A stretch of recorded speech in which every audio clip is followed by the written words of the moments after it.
brothers and sisters, welcome to Dadar Classroom class 7 এর first unit টেস্টের ইংলিশের question paper. দেখো একটি কোশ্চেন পেপার সম্পূর্ণ অ্যানালাইসিস করব। প্রথমতই তোমাদের ফার্স্ট ইউনিট টেস্টে ক্লাস 7 এ ইংলিশে নাম্বার থাকবে 30 এবং সময় থাকবে 1 ঘন্টা। এবার চলো আমরা কোশ্চেনটা পড়ি এবং তার পাশাপাশি সলিউশন করি। প্রথমত দেখো গ্রুপ এতে বলেছে read the following stanzas and answer the question that follows. অর্থাৎ আমাদের কি হয়েছে, আমাদের এই ক্ষেত্রে একটা স্ট্যান্জা দেওয়া আছে, সেই স্ট্যান্জাটা পড়তে হবে এবং সেটা রিলেটেড কিছু প্রশ্ন দেবো, সেগুলো আমাদের সলভ করতে হবে। সিন অংশ প্রথমতই a simple child that lightly draw its breath and feel its life in every limb that should it know of death. দেখো এর বাংলা মানে হলো একটি সরল সোজা শিশু যে হালকাভাবে তার শ্বাস নেয় এবং তার পাশাপাশি কি বলেছে প্রতিটি অঙ্গে, অর্থাৎ তার যে টোটাল বডি, তার যে টোটাল অঙ্গ, সে টোটাল শরীরের প্রত্যেকটা অংশে তার জীবন অনুভব করে। তার মৃত্যু সম্পর্কে কি জানা উচিত। এই ক্ষেত্রে যে মেয়েটা কি করছে, একটা সরল সোজা মেয়ে যে হচ্ছে সব কিছু জানে, মানে সব কিছুকে একদম স্বাভাবিকভাবে জীবনটাকে সে অনুভব করছে, তার কি আদত মৃত্যু সম্পর্কে জানা উচিত। লেখক কিন্তু এখানে বলছে I met a little cottage girl.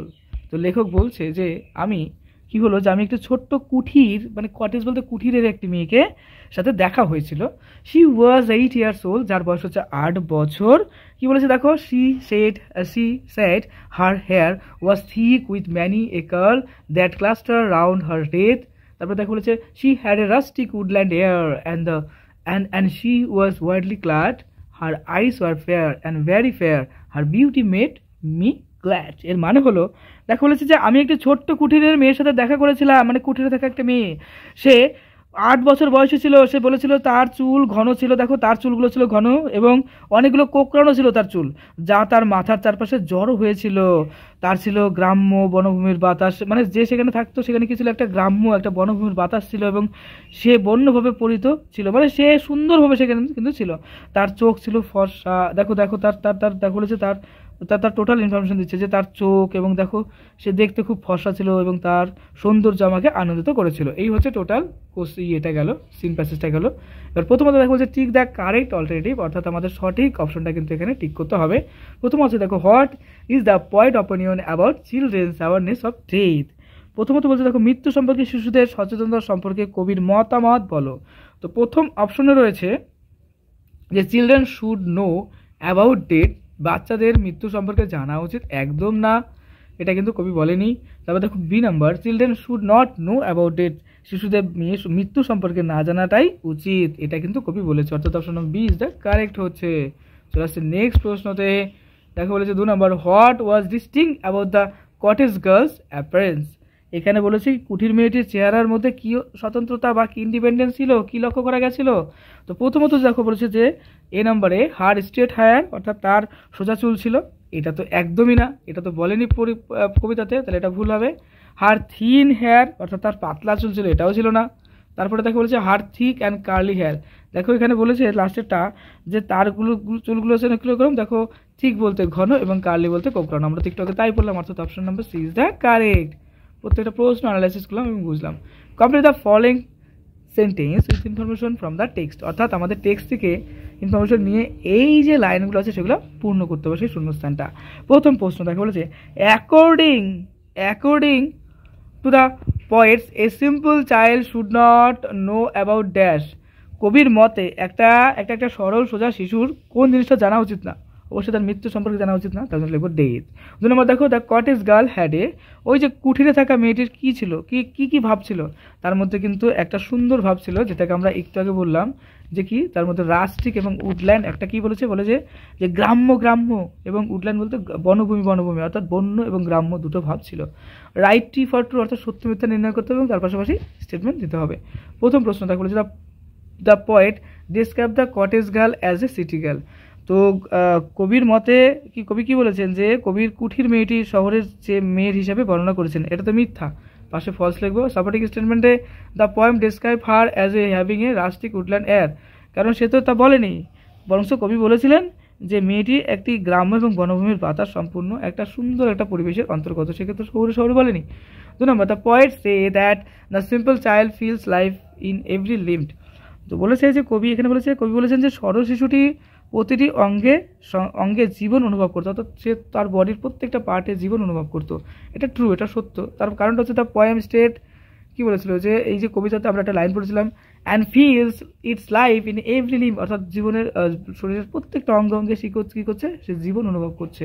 Answer the following question, পরে বলছে অ্যান্সার দ্য ফলোইং কোশ্চিনের প্রথম প্রশ্ন, how old was the cottage girl, এই বয়স কত ছিল মেয়েটির, আমরা জানি 8 বছর, তো লিখবো 8 years old।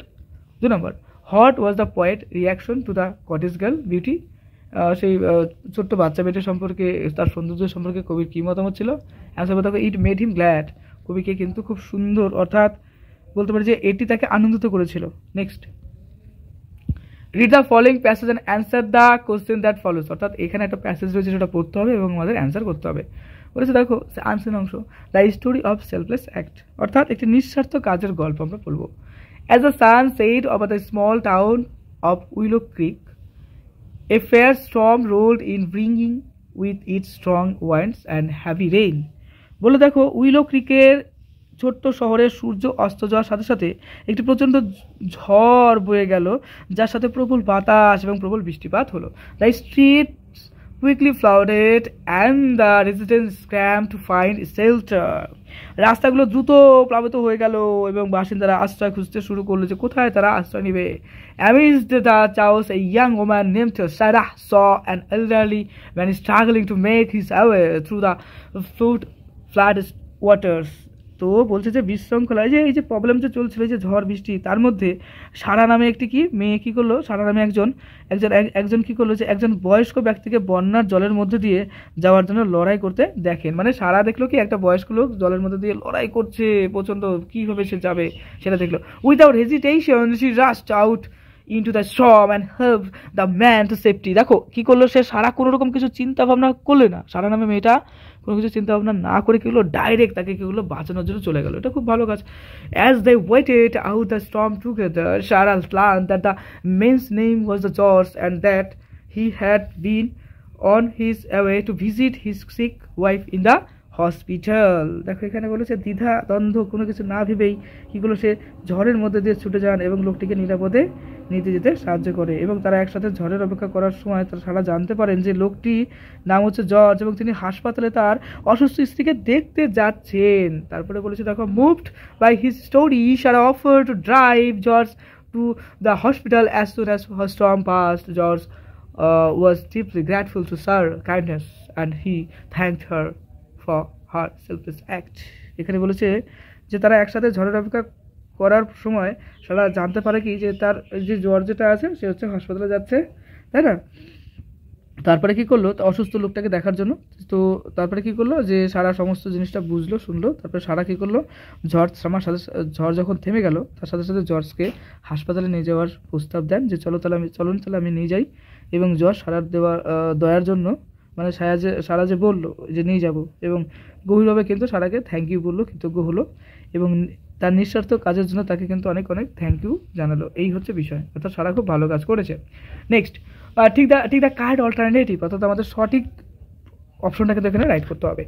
তো what was the weather like in Willow Creek, মানে বলছে যে এখানে উইলো ক্রিকে আবহাওয়া কেমন ছিল। তো আমরা তো জানি যে সেখানে কী ছিল, ঝড় ছিল। তো ঝড় ছিল এবং তার পাশাপাশি কী ছিল, ভারী বৃষ্টিপাত হয়েছিল। তাহলে বলবো দেখো এখানে অপশন নম্বর দেখো বিতে আছে stormy with strong winds and the heavy rain, অর্থাৎ অপশন নম্বর বি হবে right. Next number, who did Sara help during the storm, অর্থাৎ ঝড়ের সময় সারা কাকে সাহায্য করেছিল। তো আমরা জানি যে একজন বয়স্ক লোককে। তাহলে এখানে দেখো অপশন নম্বর দেখো এখানে রয়েছে B number, an elderly man. Next প্রশ্ন, where did Sara offer to drive George, তো সারা ও জর্জকে কোথায় গাড়ি চালানোর প্রস্তাব দিয়েছিল। আমরা জানি এটা হাসপাতাল হবে, তার জন্য অপশন নাম্বার দেখো বি হবে, হাসপাতাল, তাই না। তারপরে দেখো নেক্সট প্রশ্নটা আছে কমপ্লিট দ্য সেন্টেন্স, আমাদের কমপ্লিট করতে হবে। প্রথম নাম্বার দেখো, as the storm rolled in the residence of the Willow Creek scam to find, এখানে আমাদের অ্যান্সার কী হবে দেখো, বলছে যে ঝড় শুরু হওয়ার সাথে সাথে উইলো ক্রিকের বাসিন্দারা ড্যাশ খুঁজে বের করার জন্য ছুটে যান, কী খুঁজে বের করার জন্য, তাই না। তাহলে আমরা বলবো শেল্টার বা আশ্রয়ের জন্য। 2 নম্বর, সারা হেল্প জর্জ টু ড্যাশ, বলছে যে সারা কিসের জন্য উপকার করছিল জর্জকে, জর্জকে কিন্তু আমরা বলতে পারি যে সেফটি অর্থাৎ নিরাপত্তার জন্য হেল্প করেছিল। George was on his way to visit his dash in the hospital. এখানে এর বাংলা মানে হলো জর্জ হাসপাতালে যে যাচ্ছিল কিসের জন্য, অর্থাৎ ড্যাশের জন্য যাচ্ছিল। কিসের জন্য যাচ্ছিল? তার অসুস্থ স্ত্রীকে দেখার জন্য, অর্থাৎ সিক ওয়াইফ বলতে অসুস্থ wife. Answer the following question, প্রশ্নগুলো পড়ো এবং উত্তর করো। 1 নম্বর, what was Sara's selfless act during the storm? অর্থাৎ এই ক্ষেত্রে ঝড়ের সময় সারা নিঃস্বার্থ কাজ কি ছিল? আমরা অ্যান্সার লিখবো একজন বয়স্ক লোককে কিন্তু সে হেল্প করেছিল, অর্থাৎ helping an elderly man to safety. 2 নম্বর, what was George destination when Sara met him? এর মানে হলো সারা যখন জর্জের সাথে দেখা করেছিল তখন তার গন্তব্য কোথায় ছিল? আমরা জানি সেটা ছিল হসপিটাল, তাহলে অ্যান্সার হবে হসপিটাল। এবার আসছে গ্রুপ বিতে, fill in the blank with appropriate form, অর্থাৎ সঠিক ফর্মটাকে তোমাদের বসাতে হবে। 1 নম্বর, Doctor Manmohan Singh is dash visit Kolkata today. তো দেখো এই ক্ষেত্রে বলছে যে ডক্টর মনমোহন সিং আজ কলকাতায় পরিদর্শন করছেন, তাই না? তাহলে এখানে কলকাতায় পরিদর্শন করছেন, অর্থাৎ আমরা বলতে পারি যে এটা হচ্ছে কি, এটা বলতে পারি যে হচ্ছে কি প্রেজেন্টে, তাই না? তো প্রেজেন্ট হলে কি হবে? ইজ হবে, আর ভিজিট কার কি হয়ে যাবে? ভিজিটিং হয়ে যাবে। Next number, Hari that study at 9 AM study. তো বলছে যে হরি স্টাডি মানে পড়াশোনা, অর্থাৎ গতকাল 9টা পর্যন্ত পড়াশোনা করেছে। তো যেহেতু গতকাল পাস, তার জন্য আমরা এখানে বলতে পারি যে উত্তর হবে কি was studying. Next, Gita has the dash long hair in the class. এখানে হবে লংগেস্ট হয়ে যাবে। তারপর দেখো the boys dash play in the field now. এখানে হবে দেখো আর প্লেইং। তারপর দেখো 5 নম্বর, Rahim dash to his friend when his mother called him. এখানে হবে দেখো ওয়াজ টকিং।